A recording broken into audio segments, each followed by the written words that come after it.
안녕하십니까? 사랑, 희망, 생명을 전하는 복음방송 진리의 뜰입니다. 자, 오늘은 이제 세 번째 13장에 이제 예수님께서 겪으셨던 시험에 대해서 공부를 하도록 하겠습니다. 여러분들 지난주에 시험이 의미하는 것이 무엇인지 우리가 다 공부하지 않았습니까? 그럼 시험은 좋은 겁니까? 나쁜 겁니까? 하나님께서 주시는 시험은요? 사실 좋은 건 아니죠. 시험을 받고 싶은 사람 그럼 손 들어보세요. 좋은 거니까. 시험은 다 힘들고 그렇죠. 고난이라고 표현을 하지 않습니까? 사실 시험은 좋은 것도 나쁜 것도 아닙니다. 그러나 시험은 뭐냐면 유익한 것입니다. 시편 기자는 시험 받는 것이 우리에게 유익이라 이걸 통해서 하나님의 뜻을 깊이 알고 우리의 믿음을 성장시키시기 위해서 주시는 하나님의 섭리라는 겁니다. 이것을 우리의 힘으로 이 시험을 이겨나가는 것이 아니라 누구를 통해서요? 하나님을 선택함으로 하나님께서 이겨주시는 이 시험이라는 사실. 그래서 이 모든 시험은 여러분이 그 시험 이 마귀를 대적할 때는 100% 뭐냐 하면 패배할 수밖에 없지만 시험을 허락하시는 분께서 능히 이길 힘도 함께 주신다는 사실을 기억하신다면 여러분께서 그분을 믿음의 손으로 붙잡을 때 어떤 시험도 넉넉히 이기실 거라고 저는 믿습니다. 자, 이제 오늘은 이제 예수님의 이 세 가지 시험에 대해서 이제 우리가 공부를 했는데요. 여러분, 예수님이 당하신 시험이 내가 오늘 이 시대를 살아가는 내가 겪는 시험과 정말 관계가 있을까라고 생각하지만 예수님께서 당하신 이 세 가지 시험이 우리가 이 땅을 살아가면서 겪는 세 가지의 종류의 분류의 모든 시험의 카테고리를 포함하고 있는 시험이라는 거예요. 첫 번째 시험이 어떤 시험이었죠? 돌을 떡으로. 그래서 이 첫 번째 시험은요, 우리의 이제 육체적인 것에 공격한 이런 시험이었습니다. 그래서 마태복음 4장 2절로 4절에 보면 시험하는 자가 예수께 와서 이르되 내가 만일 하나님의 아들이어든 명하여 이 돌들을 떡덩이가 되게 하라. 여러분에게 이런 시험이 오면 이게 시험이 되겠습니까? 안 되겠습니까? 여러분은 시험이 안 돼요. 여러분은 돌을 떡덩이로 만들 수 없기 때문에. 그런데 예수님께서 이 시험을 받으셨을 때는 40일 동안, 그죠? 드시지 못하셨, 아주 정말 배고프셨을 그 상황 속에서 이제 예수님께 이 돌이 떡이 되게 하라 하는 시험은 우리가 상상할 수 있는 것을 넘어서는 엄청난 시험이라고 이제 보게 됩니다. 그래서 우리가 이제 알고 있는 이 시험이 이렇게 이제 세 가지 예수님의 시험을 이제 또다시 한번 정리를 해보면 요한 1서에 보면 2장 16절에 예수님이 당하신 이 세 가지 분류의 시험과 또 이제 요한도 세상에 우리가 겪는 시험의 종류를 세 가지로 분류해 놓고 있습니다. 뭐라고 얘기하냐면 이 세상에 있는 모든 것이 육체의 정욕과, 그래서 예수님께서 겪으신 첫 번째 시험은 이 육체적 돌이 떡이 되게 하라는 이 시험은요, 이제 육체적 정욕에 해당되는 거고요. 두 번째 시험은 안목의 정욕과 이생의 자랑이니 이는 다 아버지께로 온 것이 아니요 세상으로부터 온 것이다. 그래서 여러분도 매 인생을 살아가면서 이 세 개 중에 이 카테고리 중에 하나씩은 이렇게 걸리는 시험을 모양은 다르지만 뭐냐면 이것을 통해서 우리가 시험을 받는다라는 겁니다. 자, 그래서 이 첫 번째 육체적 시험. 여러분들 보면 예수님에게도 첫 번째 시험이 식욕에 대한 시험이었지만 아담과 하와에게도 왔던 시험이 뭡니까? 선악과를 먹는 식욕에 이제 관한 시험이었는데 아담이 시험을 받을 때하고 예수님하고 시험을 받을 때하고는 전혀 다릅니다. 그렇죠? 아담은 완벽한 환경 속에서 완벽한 창조물로서 배가 고파서 따먹은 걸까요? 아니라는 겁니다. 모든 과실을 다 먹을 수 있음에도 불구하고 그래도 하나님의 말씀 대신에 사단의 말을 선택해서 이제 그 시험에 넘어가는 모습을 보게 됩니다. 예수님께서 이때 시험을 받았을 때는 사단의 시험 받았던 것과는 비교할 수 없는 아주 열악한 환경 속에서 연약한 육신을 가지고 이 시험을 받는 모습을 보게 됩니다. 그 내용을 이렇게 얘기합니다. 에덴의 거룩한 부부와 같이 그리스도에게도 식욕은 첫 번째 큰 시험이었다. 그러면서 아담이 실패했던 바로 그 지점에서부터 예수님께서 다시 구원을 이뤄가시는 모습을 보게 됩니다. 멸망이 시작되었던 바로 그곳에서 우리의 구속 사업이 시작되어야 한다. 아담의 식욕의 방종에 의해 타락했던 것처럼 그리스도께서는 식욕을 극게 하심으로 승리하셔야 한다. 여러분들 식욕이 극복하기 쉬우십니까? 어려우십니까? 네. 네, 여러분들 이 식욕이라는 게 나쁜 겁니까? 좋은 겁니까? 나쁜 겁니까? 네, 이 식욕은 본성입니다. 이 본성은 뭐냐면 하나님께서 우리에게 생존을 위해서 우리에게 만들어주신 기본적인 욕구인데, 여러분 식욕이 없으면 좋을 것 같아요? 안 좋을 것 같으세요? 예, 입맛이, 이게 어르신들이 되면 입맛이 없다. 몸이 또 편찮으시거나 입맛이 없다. 그러면 정말 살맛이 안 난다라고, 저도 한번 입맛이 딱 이렇게 떨어져 본 적이 있는데, 모래알을 먹는 것처럼 정말 괴롭더라고요. 밥 먹을 때마다 그렇게 힘들게 먹으면 사람이 살 수 있겠습니까? 없겠습니까? 없겠지요. 예. 사실 이 식욕은요, 하나님께서 뭐냐면 인간의 본성 속에 생존을 위해서 주신 아주 고귀한 하나의 본성 중에 하나입니다. 식욕도 그렇고 성욕도 그렇고 모든 욕구들은 이 기본적인 이 본성들이 창조 당시에는 뭐냐면 생존과 안녕을 위해서 사용돼야 하는 기본적인 이 욕구로서 우리에게 주신 거지만, 죄로 인해서 뭐냐면 이 욕구가 이성의 지배에서 벗어난, 그렇죠? 예. 여러분들 자동차가 또 자전거가 우리의 삶에 편리하지만 이게 계속 달리고 브레이크 없이 막 쏜살같이 내려간다면 여러분 이게 얼마나 위험한 일이겠습니까? 그렇죠? 이 식욕이라는 게 굉장히 중요하고 우리가 살아가는 데 중요하지만 이것이 이생의 지배 아래 있지 아니하고 제멋대로 갈 때는 우리의 몸과 마음이 이러한 욕구들 때문에 처절하게 망가지는 모습을 보게 됩니다. 사단은 이걸 알기 때문에 이 육체적 본성에 호소하는 시험이 각 시대를 통하여 이렇게 인류를 분폐시키고 타락시키는데 가장 효과적이었다. 사단이 어떻게 하면 인간을 무너뜨리고 하나님의 형상을 훼손하는 것이 가장 효과적인 방법일까를 사단이 잘 알까요? 모를까요? 너무나 잘 안다라는 거예요. 그래서 여기 보면 사단은 부절제를 통하여 하나님께서 사람에게 매우 귀중한 선물로 주신 정신적, 도덕적 능력을 파괴하기 위하여 활동한다. 그러면서 이러한 것들을 파괴시킴으로 인해서 영적 감각들이 다 망가져버리고 사람이 영원한 가치가 있는 사물들을 인식하지 못하게 된다라고 얘기합니다. 그래서 정말 영원한 것들에 대한, 여러분 영원한 것들이 얼마나 가치 있는지 여러분 아십니까?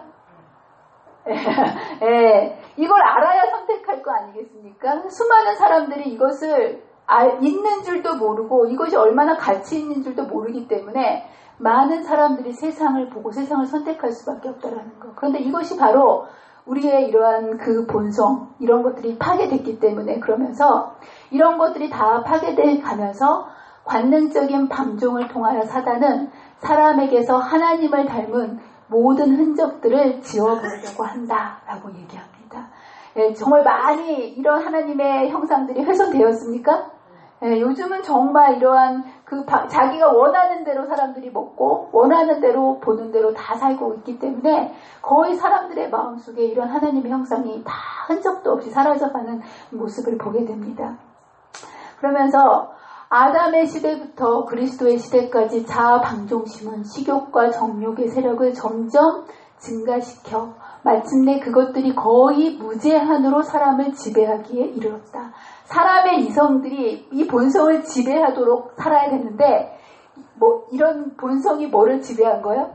사람을 지배하게 만들어가지고 이제 뭐냐면 자기 자신도 자기의 힘으로 자신의 인생을 컨트롤하지 못하게, 이거를 뭐라고 얘기하냐면 중독이라고 얘기합니다. 여러분들 요즘에 중독 안 걸린 사람 있습니까? 없습니까? 나는 안 걸렸다, 중독되지 않았다, 이렇게 자신 있게 얘기할 수 있는 사람 있으십니까? 여러분, 중독이라는 것은 뭐냐면 내가 분명히 하지 말아야지 하면서도 잠깐 동안의 그 육체적 쾌감과 이 마음의 만족감을 위해서 안 할 수 없는 게 중독입니다. 예. 이게 우리가 어떠한 그런 일들을 반복해서 할 때 우리의 뇌 속에서 이제 도파민이라는 것이 분비게 되는데, 이 도파민이 분비되면서 우리에게 이 쾌락 중추를 자극하기 때문에 사람들이 그 잠깐의 그 마음의 그 즐거움과 만족감과 쾌락을 위해서 이거 하지 말아야 되는데 라고 알면서도 할 수밖에 없는 것. 그런 게 뭐가 있을까요? 요즘은 중독이 너무 많아요. 그렇지 않습니까? 술 중독, 술, 담배, 그것만 중독입니까? TV, 요즘은요, 인터넷, 스마트폰 중독 안 된 사람 있습니까? 눈 떠서부터 이거 궁금하지 않은 사람 있습니까? 그죠? 나도 모르게 이게 다 이제 중독돼서 보는 모습을 보게 됩니다. 알코올 중독, 심지어는 쇼핑 중독, 스마트폰, 게임, 이런 모든 중독들이 있는데요. 사단은 우리의 너무나 이 약점을 알고, 여러분이 중독이라는 건 하루아침에 되는 것은 아닙니다. 처음에는 어떻게 시작합니까? 네, 우리에게 그것이 내가 그것을 통해서 즐거움을 얻는 것 같아요. 게임도 내가 한두 번 이렇게 하다 보면 즐겁고, 술도 한 잔, 두 잔 마시면 내가 그것을 즐겁게 나를 하는 걸로 생각을 하죠. 그런데 이것이 반복되게 되면 어느 순간에 내가 그것에 뭐가 된다는 겁니까? 노예가 되고, 전에는 내가 하고 싶어서 선택해서 하는 거지만 이것이 반복되다 보면 나의 의지로는 거기서 벗어날 수 없는 노예가 돼버리는 그런 모습을 보게 됩니다. 이런 중독은요, 이 육체적인 이러한 것들에 대한 만족감을 위해서 스스로 이거를 끊을 수 있을까요? 없을까요? 여러분들이 이것을 잘 알고 계셔야 됩니다. 육체적인 이러한 시험이 지금은 여러 가지, 그러니까 이 예수님께서 겪으셨던 이 식욕에 대한 건 하나의 예고요. 이런 여러 가지 중독으로 우리의 마음속에, 그 몸에 이러한 쾌감을 느끼기 위해서 중독이라는 형태로 수많은 시험들이 우리에게 다가오고 있습니다. 그런데 여러분들 뭐라고 얘기하냐면, 절대로 중독은 자신의 아무리 의지가 강한 사람이라 할지라도 자신의 힘으로 이것을 극복할 수 있다고요? 없다라고요? 없다라는 겁니다. 제가 상담 심리학을 전에 이제 공부를 했었는데요. 거기에 이제 과목 중에 중독 상담 심리학이 있습니다. 근데 그 교수님이 뭐라고 얘기하시냐면, 본인이 10년 동안 담배를 끊으셨대요. 여러분, 담배 10년 끊으면 그 다음에는 완전히 금연한 겁니까? 또 필 가능성이 있을까요? 네, 그렇다는 거예요. 중독에 있어서 중독을 벗어나는 중독은 하나도 없다라는 거예요. 술을 10년 동안 끊었다 할지라도 어떤 계기를 통해서 단 한 잔만 딱 들어가면 그 10년 전에 그 중독 상태하고 또 뭐 한다는 거예요? 똑같이 돌아간다는 거예요. 모든 중독이 그렇다라는 거예요. 인간의 힘으로서는 모든 중독으로부터 완벽하게 벗어났다라고 할 수 있는 상황이 그 중독 교수님이 절대로 없다라고 그분이 그러시고, 실제로 여기서도 뭐라고 얘기합니까? 우리의 자신의 힘으로는 타락된 우리의 본성의 욕구를 모아낸다고요? 물리칠 수 없다라고 얘기합니다. 여러분들이 이것을 잘 알고 계셔야 돼요. 큰 중독이든 작은 중독이든 어떤 종류의 중독이든 내가 이거는 내 삶 속에 이걸 하지 말아야 되겠다라고 생각하는 많은 것들이, 그쵸? 한두 개라도 다 있지 않습니까? 근데 여러분들이 언젠가는 내가 하고 싶지 않을 때 이것을 안 할 수 있어 라고 하지만, 성경은 말씀은 뭐라고 얘기하냐면, 그러한 모든 것들이 뭐냐면 인간의 힘으로서는 거기서 벗어날 수가 있다 없다? 여러분이 여기서부터 시작을 하셔야 된다는 겁니다. 그러면서 사단은 이 통로를 통하여 우리에게 시험을 가져올 것이다. 그리스도께서는 원수가 각 사람에게 와서 인간적인 선천적인 약점을 이용하고 하나님을 신뢰하지 않는 모든 사람을 거짓말로 올무에 빠뜨리려 할 것을 알았다. 그러시면서 여러분들, 이 시험은 누구만이 승리할 수 있도록 도와주신다라는 거예요? 예수님께서. 여기 보면, 그러므로 이러한 시험은 인간의 힘으로 극복할 수 있는 것이 아니지만, 이 땅에 오셔서 예수님께서 이 시험을 이기셨다라는 것은 예수님 개인의 시험만 이겼다라는 거기서 끝나는 것이 아니고, 예수님께서 승리하셨기 때문에 그 승리를 누구도 똑같이 승리할 수 있게 해주신다는 보증이라는 거예요. 우리도. 그래서 여러분들 중독이 있는 분들에게 누구를 소개시켜줘야 되겠습니까? 정말 예수님, 답이 없는 거예요. 예수님 외에는 길이 없습니다. 왜냐하면 예수님만이 뭐 하셨기 때문에, 이 시험에서 승리하셨기 때문에. 예, 그래서 그러므로 우리 주께서는 사람이 걸어가야 할 땅을 먼저 통과하셔서 우리로 하여금 이길 수 있는 길을 마련해 주셨다. 아멘입니까? 예, 여러분 어떤 종류의, 여러분 중독 때문에 인생이 처절하게 무너지는 사람 정말 많습니다. 그렇지 않습니까? 요즘은 옛날에는 알코올 중독 때문에 참 여러 가지 이렇게 어려움들 집안마다 있었고, 또 여러분들 그 도박 중독 있지 않습니까? 손을 잘라내도 3대가 망해도 그걸 놓지 못한다라는 그 도박 중독. 근데 요즘은 아이들이요, 게임 중독 때문에 정말 부모들이, 선생님들이 땅을 쳐도 헤어나오지를 못합니다. 정말 무서운 게 게임 중독이거든요. 예, 이게 정말 어떻게 해야 될지 사회 문제로 이제 대두되고, 이 중독에 대해서 정말 여러 연구들이 이루어지는데 답이 없는데, 성경은 분명히 뭐라고 얘기하냐면 예수님께서 그 길을 먼저 가셨기 때문에 그 마련해 주신 그 길을 우리가 받아들이고 붙잡을 때 오로지 그 길을 통해서만 뭐라는 거예요? 그의 승리가, 누구의 승리가 될 수 있다라는 거예요? 우리의 승리가 될 수 있다라는 거. 그래서 여러분들 주위에 여러 가지 이런 일들로, 여러분 개인 자신도 아마 마찬가지일 거예요. 이거는 정말 하고 싶지 않은데 나도 모르게 하는 여러 가지 죄의 습성들이 있을 때마다 여러분 주님께서 이루어 놓으신 이 승리를 붙잡게 되시기를 바랍니다. 그렇다면 예수님께서는 무엇을 통해서 승리하셨을까요? 여기 보세요. 승리의 비결. 이 일을 성취하는 방법을 그리스도께서 우리에게 보여주셨다. 그는 어떤 수단을 통하여 사단과의 투쟁에서 승리하셨는가? 그것은 곧 뭐라고요? 하나님의 말씀이었다는 겁니다.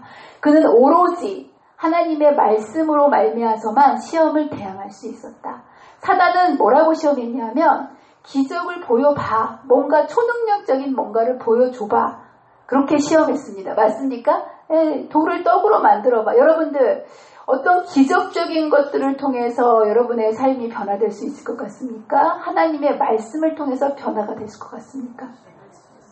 예, 여러분은 답을 알고 계시죠? 근데 세상에 많은 사람들은 뭔가 그럴듯하고 초능적인 어떠한 그런 것들을 통해서 자기의 삶이 바뀔 거라는 막연한 기대를 갖고 있습니다. 그런데 분명히 성경의 원리는 뭐냐면 초능력보다 더 강한 게 뭐라고 얘기하십니까? 하나님의 말씀이라는 겁니다. 그리고 예수님께서도 돌이 떡이 되게 하실 수 있으셨지만 그런 초능력을 발휘하신 것이 아니라 이 시험을 이기시기 위해서 뭐를 사용하셨다는 겁니까? 말씀을 사용하신 모습을 보게 됩니다. 예수님께서는 성경 말씀으로 사단을 대항하셨다. 그는 기록되었을 때라고 말씀하셨다. 시험을 당할 때마다 그의 싸움의 무기는 뭐였다고요? 하나님의 말씀이었다. 예, 사단은 그리스도에게서 그의 신성의 표적으로 이적을 요구하였다. 신성, 너 하나님이면 또 돌로 떡을 만들어봐. 정말 하나님답게 이렇게 보여라고 그렇게 얘기했지만 여기 보면 모든 이적보다도 더 큰 표적. 이게 뭐라고요? 예, 여호와께서 이같이 말씀하시되. 여러분의 마음속에 뭔가 우리를 깜짝 놀라게 할 어떠한 이적을 여러분 기대하지 마시고 정말 가장 큰 뭐냐하면 표적은 바로 뭐라고요? 하나님의 말씀. 이 말씀을 통해서 세상을 창조하셨고 그리고 이 말씀을 통해서 뭐도 이루시는 겁니까? 우리의 망가진 이러한 인류를 재창조의 능력도 말씀으로 이루신다는 여러분 사실. 그래서 여호와께서 이같이 말씀하시되는 사단이 논박할 수 없는 표적이었다. 그리스도께서는 이러한 태도를 견지하시는 한 유혹자가 이길 수 있었다 없었다? 없었다. 네, 그래서 여러분들 시험이 올 때 뭘로 이기셔야 된다고요? 예, 그러니까 여러분들 말씀이 무기인 거예요. 이 말씀을 제대로 알지 못하면 여러분들이 무너질 수밖에 없다라는 것. 이 말씀을 알 때 진리의 말씀으로 대항하셔야 된다는 거 잊지 마시고 하나님의 말씀을 바로 아는 것에 여러분의 삶을 갈망하게 되시기를 간절히 바랍니다. 두 번째 시험은 어떤 시험일까요? 네. 두 번째 시험은요, 정신적인 시험입니다. 우리가 이제 육체적인 시험이 있고 두 번째 시험은 이제 정신적인 시험인데요. 사람이 가장 인간의 생존에 필요한 그 욕구가 식욕이라고 심리학자들이 얘기합니다. 근데 식욕보다 더 강한 욕구가 성욕이라고 얘기합니다. 성욕도 필요합니까? 네, 자손을 번창하게 이어나가기 위해서 성욕도 필요합니다. 근데 식욕보다 더 강한 게 성욕이고요. 성욕보다 더 강한 게 뭔지 아십니까? 명예욕입니다. 네, 명예욕. 명예를 위해서는 여러분들 자식이고 뭐고 다 뭐 할 수 있다는 거예요? 물불을 안 가리고 다 한다라는. 명예를 위해서는 생명도 바치지 않습니까? 그만큼 이 사람들은 좋게 말하면 명예욕이고요. 좀 적나라하게 얘기하면 과시욕입니다. 여러분의 마음속에 누구에게 뭔가를 뭐 하고 싶은 마음? 과시하고 싶은 마음. 여러분들 다른 사람을 의식하십니까? 얼마큼 조금 하십니까? 많이 하십니까? 네. 여러분 사람이 살아가는데 뭐 그렇게 큰 집이 필요합니까? 네. 사람이 뭐 그렇게 좋은 자동차가 필요합니까? 네. 뭐 그렇게 많은 옷들이 필요합니까?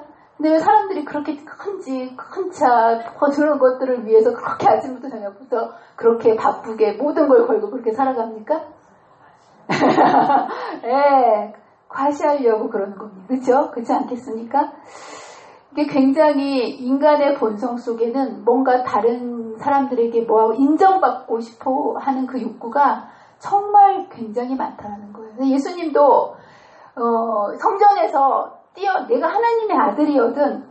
그 당시에 성전은 지금은 높은 건물들이 많이 있지만 그 당시에 제일 높은 건물은 뭐였을까요? 성전이었어요. 그리고 성전에 예수님을 데리고 올라가서 뭐 하라고 얘기하는 거야? 뛰어내려라. 딱 뛰어내렸는데 하나도 다치지 않고 딱 멋지게 딱 있으면 얼마나 폼나지 않습니까? 봐라. 딱 뛰어내렸는데 천사가 딱 받아갖고 이렇게 했을 때 사람들에게 얼마나 그쵸? 이렇게 보이는 안목의 정욕, 그쵸? 눈에 보이는 그러한 것들을 만족하기 위한 그 시험으로 이제 예수님께서 시험을 받게 되시는 모습을 보게 됩니다. 근데 여기서 여러분들이 주의하셔야 될 거는 예수님께서 첫 번째 시험을 하셨을 때 말씀으로 기록되었으되라고 대답하셨는데 사단도 두 번째 시험을 할 때 말씀으로 시험을 하는 모습을 보게 됩니다. 사단도 말씀을 잘 알까요? 모를까요?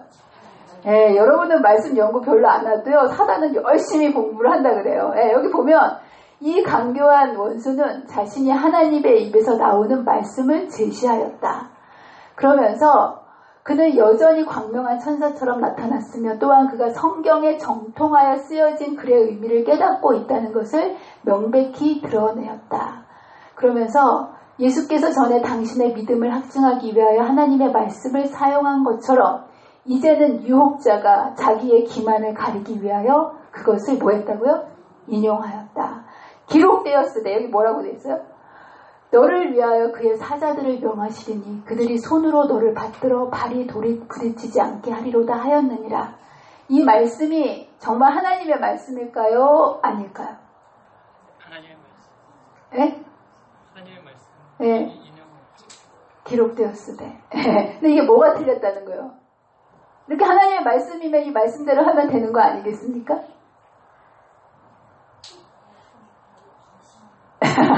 네. 이게 자세히 보면 이게 하나님의 말씀 같지만 이 앞에 뭐라고 되어 있냐면 하나님께서 택하시는 모든 길에서라는 말씀이 생략되었다. 앞에 뭐가 있다고요? 하나님께서 택하시는 모든 길에서 하나님의 뜻대로 우리가 하는 일에서 하나님께서 우리를 보호해 주시고 책임져 주시는 거지 어떠한 과실을 위해서 우리가 그런 걸 할 때 보호해 주신다 안 보호해 주신다? 앞에를 잘라버리고 하나님의 말씀을 자기 멋대로 인용해서 시험을 하는 모습을 보게 됩니다. 그래서 여러분들 많은 사람들이 하나님의 말씀을 제대로 알지 못하면 하나님의 말씀 때문에 뭐 할 수 있다라는 거예요? 망할 수밖에 없다라는 거예요. 여러분 지금 이 모든 교회들이 사실은 하향길을 가고 있습니다. 그런데 유별나게 지금 상향길을 가고 있는 이 종파가 있는데 그게 뭔지 아십니까? 신천지, 하나님의 교회 이런 교회들은 지금 막 젊은 사람들이 거기로 막 모여들고 있습니다. 근데 여러분들 이 신천지나 하나님의 교회가 뭘로 그렇게 사람들을 이렇게 미혹하는지 아십니까? 그 사람들은 처음부터 끝까지 뭘로 사람들을 가르친다고요? 말씀. 어떻게 똑같은 말씀을 가르치는데 사람들이 그렇게 넘어갑니까? 하나님의 말씀을 자기 멋대로 뭐냐면 잘라내고 자기들이 원하는 부분만 취해서 그것을 잘못 이렇게 오류로 섞었을 때 그 오류 때문에 많은 사람들이 하나님의 말씀으로 뭐 하게 된다는 거예요? 멸망할 수밖에 없다라는 거. 그래서 여러분들 이 하나님의 말씀을 올바로 알고 있는 것은 정말 중요합니다. 사단은요, 우리를 넘어뜨리려고 이 하나님께 할 때요, 눈에 보이는 100% 오류를 가지고 여러분을 시험하지 않습니다. 사단은 그렇게 얘기하지 않아요. 사단은 99%의 진리에다가 1% 눈에 보이지도 않은 그 오류를 살짝 섞어서 사람들로 그것을 먹고 뭐 하도록 만든 거예요? 멸망하도록 만든다라는 거. 그래서 정말 하나님의 말씀을 올바로 알지 못하면 많은 사람들이 이러한 시험에 뭐 할 수밖에 없다라는 거예요? 넘어갈 수밖에 없다. 예수님도 사단의 이러한 뭐냐면 그 시험을 받으셨지만 주님께서는 하나님의 말씀을 분명히 알고 있으셨기 때문에 이것을 뭐 할 수 있다는 거야? 이기실 수 있었다는 거. 또 한 가지 이 유혹에서 우리가 짚고 넘어가야 될 것은 여러분 우리가 많은 시험을 받지만 사단은 우리를 유혹할 수는 있지만 뭐 할 수는 없다는 거야? 죄를 짓도록 강요할 수는 없다는 것. 많은 분들이 시험을 겪으면서 그 상황에서는 어쩔 수 없었어. 이렇게 많은 분들이 얘기하는데요. 여기 사단은 유혹을 할 수 있으나 뭐를 할 수 없다고요? 죄를 짓도록 강요할 수는 없었다. 그가 성전 꼭대기에 데리고 올라갔지만 뛰어내리는 것은 누가 내리셔야 되는 거예요? 예수님이 내리셔야 되는 거지 억지로 미룰 수는 없었다라는 거예요. 우리에게 닥쳐오는 모든 시험도 마찬가지입니다. 어쩔 수 없는 상황이었다라고 얘기하지만 사실은 우리가 선택하지 않으면 사단이 우리를 정복할 수 있을까요? 없을까요? 없다라는 거. 여기 그렇습니다. 그는 예수를 밀쳐 떨어뜨릴 수 없음을 알고 예수께 뛰어내리라고는 얘기했지만 밀쳐낼 수는 없다라는 거예요. 그러면서 그리스도께서 시험에서 동의하지 않는 한 그분을 정복할 수는 없었다. 그래서 여러분들 새가 우리의 머리 위를 날아가는 거는 막을 수 있습니까? 없습니까? 막을 수는 없습니다. 그러나 새가 우리의 머리에 집을 짓는 것은 막을 수 있습니까? 예, 죄라는 게 그렇습니다. 사단이 우리에게 여러 가지 죄악된 생각들을 넣어주는 거는 우리가 막을 수 없어요. 여러분들 순간적으로 저 사람 왜 그러지라는 부정적인 생각이 들어올 때 있지 않습니까? 근데 그거는 우리가 죄를 짓는다라고는 할 수는 없습니다. 그러나 그러한 생각들이 들어왔을 때 우리가 그것을 선택하고 그것을 뭐냐면 감정적으로나 그리고 행동으로 그것을 말로나 뱉어냈을 때 우리는 그걸 사단은 억지로 할 수 있는 게 아니라 그건 누가 하는 거라는 거야? 우리가 하는 것, 그런 것들은 우리가 하는 거라는 거. 사단은 결코 뭐냐면 우리로 죄짓지 할 수 없다라는 거. 그러면서 유혹자는 결코 강제로 우리로 악을 행하게 할 수 없다. 그러면서 이게 무너지는 단계를 이야기합니다. 사단이 아무리 강해도요, 하나님의 백성을 함부로 무너뜨릴 수 없습니다. 하나님의 손을 굳게 붙잡고 있는 한. 그래서 여기 보면 그는 우리의 마음이 그의 지배에 굴복당하지 않는 한. 이 얘기는 뭐냐면 모든 죄를 짓기 전에 먼저 선택이 있다라는 거예요. 지배에 굴복하는 선택. 내가 그것을 선택하지 않는 한은 어떤 시험도 사단은 우리를 무너뜨릴 수 없습니다. 그러나 우리가 그것을 선택하고 우리의 의지를 굴복하는 한 그것을 이제 그리고 나서 그 의지로 선택하고 난 이후에 믿음이 그리스도를 잡은 손을 놓은 후에야 사단은 자기의 세력을 우리에게 뭐 할 수 있다고요? 행사할 수 있다는 거. 그래서 어떤 혹독한 시련이 여러분 온다 할지라도 여러분의 선택이라는 게 그만큼 중요하다는 거예요. 여러분들이 어떤 순간이라도 하나님을 선택하게 되면 그분의 전능하신 손이 여러분을 붙들어 주시고요. 여러분들로 하여금 승리할 수 있도록 해주신다는 거. 그러나 아무리 사소한 시험이라 할지라도요. 우리가 그것을 우습게 알고 그것을 그냥 만만히 알고 선택하게 되면 전능하신 자의 손에서 뭐 할 수밖에 없는 거예요? 손을 놓을 수밖에 없고 사단은 우리를 넘어뜨릴 수 있다는 거예요. 여러분 시험은 크고 작은 게 없습니다. 우리가 선택하는 거에 따라서 달라진다는 거. 또 한 가지는 믿음은 광신이 아니다라는 겁니다. 여러분 이제 많은 분들이 믿습니다 이렇게 하기 때문에 아주 성전에서 믿고 뛰어내리면 됩니까? 안 됩니까? 믿음으로 하면 뭐든지 된다라고 생각하는 이런 사람들이 있는데 하나님께서는 그들을 위하여 기적적으로 역사하셨지만 난관을 만나면 그들은 하나님을 의심하고 하나님께서 그들과 함께 하시는 증거를 요구하였다. 그러면서 여기에 보면 하나님께서 그어 놓으신 한계를 우리가 넘으면서까지 하나님께서 우리와 함께 하실 거라고 뭐냐면 광신적으로 그런 선을 넘어서는 안 된다라고 얘기합니다. 그러면서 주님께서 뭐라고 얘기하셨습니까? 기록되었을 때 주 너의 하나님을 뭐하지 말라? 시험하지 말라라고 얘기합니다. 그래서 여러분들 우리가 이러한 모든 일을 할 때 하나님께서 여러분 믿음하고 추측하고 여러분들 혼동하시면 안 됩니다. 여러분 하나님께서 내 삶을 인도해 주실 것이다 라고 얘기하는 것, 이거 맞는 겁니까? 틀린 겁니까? 하나님께서 나의 삶을 책임져 주시고 인도해 주실 것이다. 이거 맞는 겁니까? 틀린 겁니까? 아멘입니다.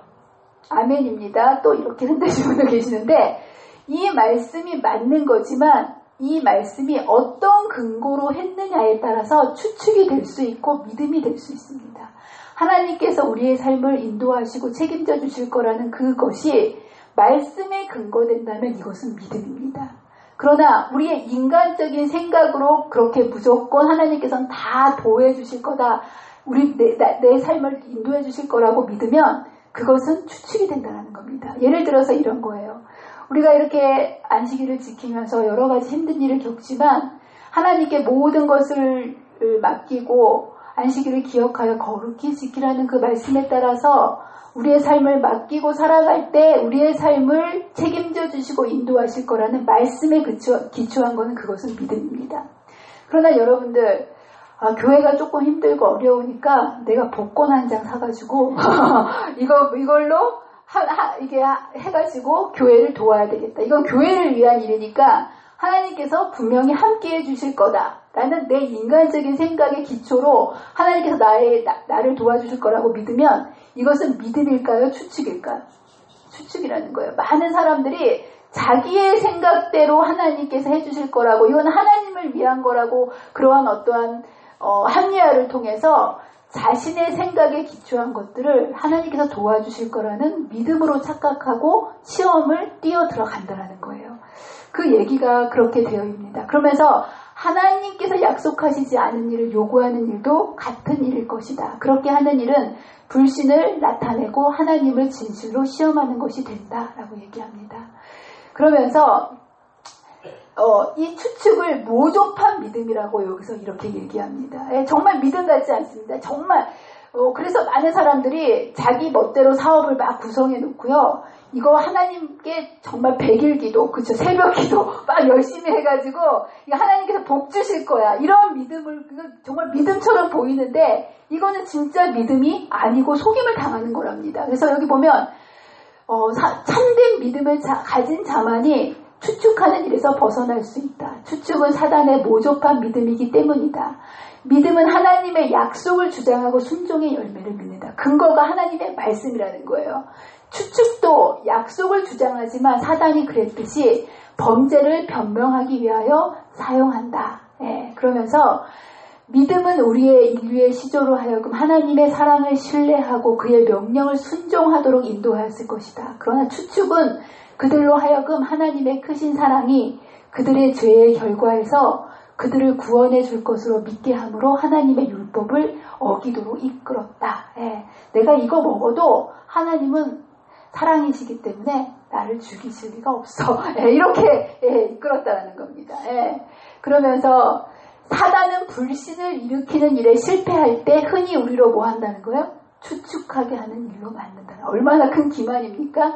그래서 여러분들 은혜를 받을 수 있는 믿음의 조건을 떠나고 나서 하나님의 은총을 요구하는 것은 믿음이 아니다. 진짜 믿음은 성경의 약속들과 준비해 놓으신 것을 기초로 순종하는 거고, 그러고 그럴 때 뭐냐면 우리가 그것을 믿음으로 얘기한다고 얘기하면서 이런 것을 예방하기 위해서 뭐가 필요하다는 거예요?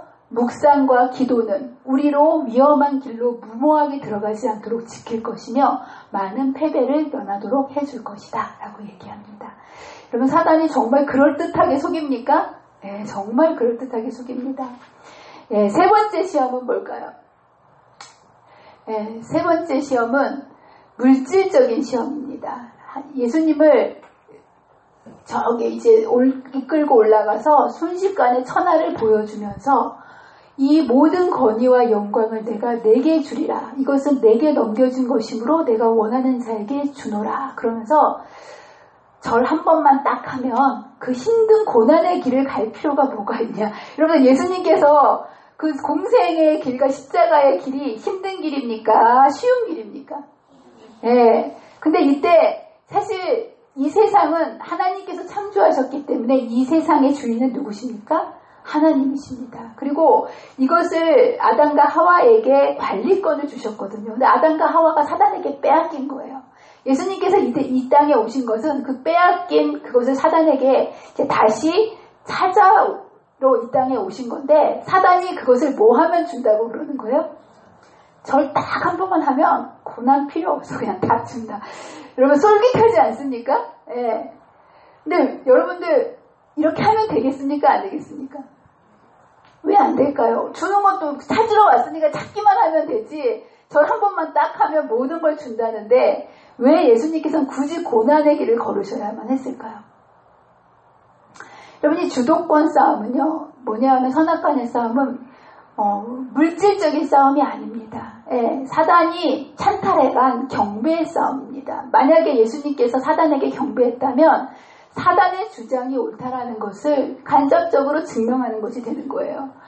예, 그래서 그리스도께서는 사단의 최상권을 인정함으로써 두려운 미래를 피하실 수도 있을 것이다. 그러나 이렇게 하는 것은 대쟁투에서 승리를 포기하는 것이 될 것이다. 사단이 하늘에서 범죄하게 된 것은 자신을 하나님의 아들보다 높이려고 한 데 있었다.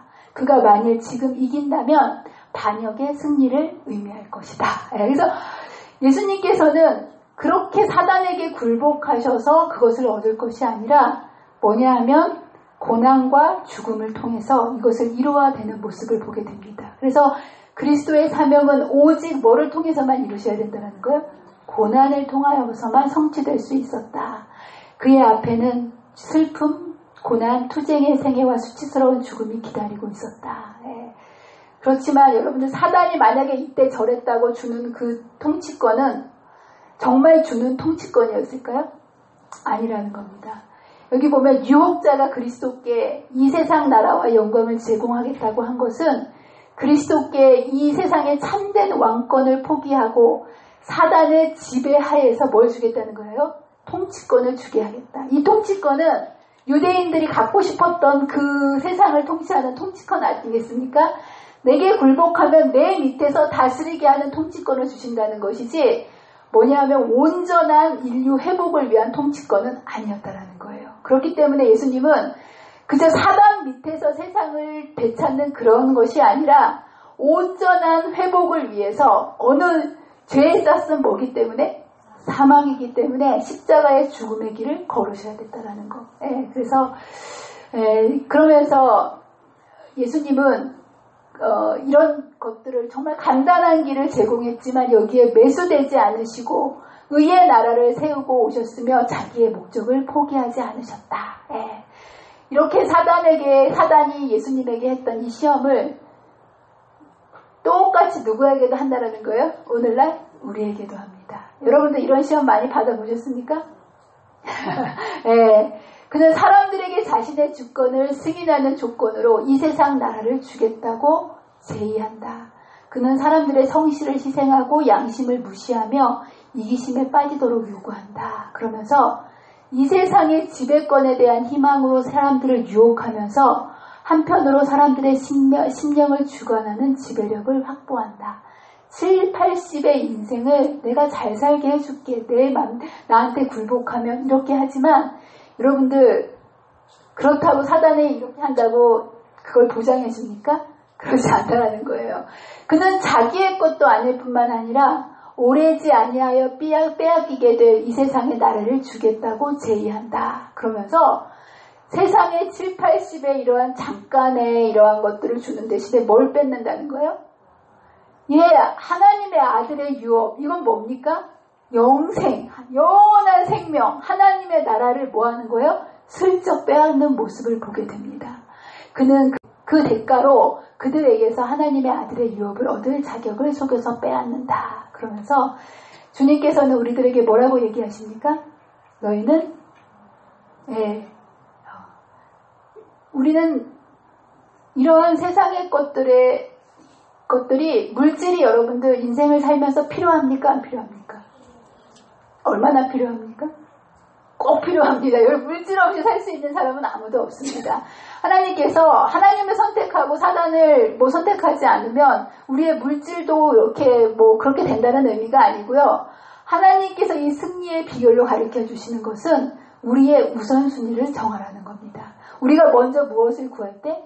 하나님의 나라와 의를 구할 때 세상의 모든 것들을 뭐 한다는 거예요? 그냥 더해서 보너스로 주신다라는 거. 그런데도 불구하고 많은 사람들이 그냥 주시겠다라는 것들을 위해서 영원한 생명을 포기하는 일들이 얼마나 많이 있습니까? 그래서 오늘 말씀은 그리스도께서는 사람들에게 뭐를 먼저 구하라고 분부하신다고요? 하나님의 나라와 의를 구하라고 명령하십니다. 예수님께서는 이러한 모든 것들을 승리하셨고 우리에게 닥쳐오는 모든 시험들 역시도 말씀을 통해서 승리할 수 있다라고 얘기하시며 우리가 이것 하나하나를 승리해 갈 때 이 땅에서 우리로 하여금 하나님을 정말 시험을 통과할 때마다 전혀 다른 차원의 욥이 뒤로 알던 하나님을 어떻게 알던 하나님으로 깨달았다는 겁니까? 눈으로 알던 하나님으로 깨달았던 신앙 높은 차원의 이 신앙으로 하나님께서 인도해 주실 뿐만 아니라 이런 시험을 통해서 이 땅에 하나님을 알지 못하는 많은 사람들을 우리가 겪는 시험을 바라보면서 하나님을 발견할 사람도 있다라는 거. 또 한 가지는 이렇게 오는 많은 시험들을 여러분들이 믿음으로 겪어가실 때 시험에 들린 많은 사람들을 여러분들이 위로할 수 있다라는 거. 그래서 여러분들 이 모든 시험은 하나님께서 주시는 은혜입니다. 제가 사실 오늘 공항에 갔다가 어디 들릴 때가 있어가지고 그곳에 갔는데 제가 한 10년, 20년 전에 옛날 교회에 있었던 한 애기 엄마를 만났어요. 저를 보더니 일하다 말고 막 쫓아와가지고 내가 물어보지도 않았는데 자기 얘기를 막 하는 거예요. 예. 근데 그 엄마가 지금 우울증 때문에 굉장히 힘든 시간을 보내고 있더라고요. 어떻게 해야 될지 모른다고 눈물이 글썽글썽해가지고 이 마음을 어떻게 해야 될지 모르는 그런 이제 상황을 얘기를 해주더라고요. 그런데 그때 제가 나도 그랬었는데 저도 우울증 때문에 굉장히 힘들었었거든요. 예, 그 애기 엄마에게 나도 그때 정말 힘들었었는데 하나님의 은혜로 내가 그런 정말 힘든 상황 속에서 내가 이렇게 이겨노라고 그 얘기를 했을 때 그 엄마의 그 어쩔 줄 몰랐던 그 마음이 단 한마디 나도 우울증 때문에 너무 힘들었어. 그 얘기를 딱 했을 때 그 애기 엄마의 마음이 확 열리더라고요. 그러면서 한 20분, 30분 동안을 계속 이야기를 나누면서 말씀이 왜 중요하고 말씀을 통해서 우리의 마음이 어떻게 회복되어지는지를 이렇게 이야기를 나누면서 그 엄마도 내가 지금 이렇게 되는 것이 말씀이 없어서 그런가 봅니다. 라고 이렇게 고백하는 모습을 보면서 내가 그때 제가 우울증을 거의 한 6개월 동안을 겪으면서 죽음의 그 사망의 음침한 골짜기 정말 이러다가 딱 죽겠구나라는 정말 힘든 시험의 시간을 제가 겪었었거든요.